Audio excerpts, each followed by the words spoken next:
Well, the writing is extraordinary. I'm a huge fan of David Lindsay-Abair's. I know him from the theater, and there is an elegance and a spareness and an authenticity to the writing that is understated and completely emotional without being sentimental or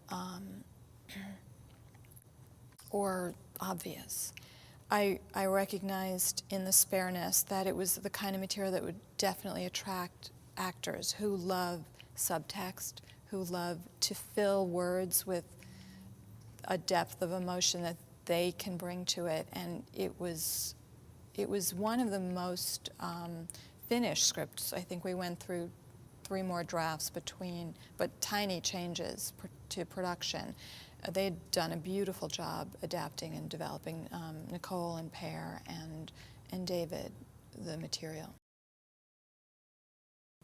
Well, Diane Wiest is just, I think, a remarkable actress. She is one of our treasures, and she brought a humor and a beauty, and without being glamorous in this role, and a strength and entitlement and sensitivity that were all, and she was incredibly vulnerable. She brought the loss of her son through the entire process as a character, and then the loss of her grandson, and without being victimized, without being self-pitying. She is the light in the movie often. She is the example of, for all of us right from the start, of how you can find joy in impossible situations.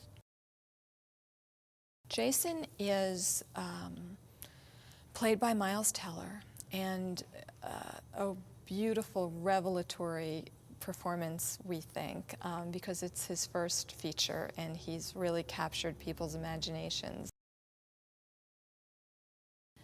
I think the reason to go see RabbitHole is because it is about something that every person will experience, not in the specific form, but in the way that we all experience something that feels impossible in our lives, at some point in our lives. And I think RabbitHole looks at that and says, you're going to be okay, and says it with humor and surprise and compassion. And you can walk out of the theater and you can laugh and you can say, okay, there may be things ahead of me or things behind me, but I'm going to be okay.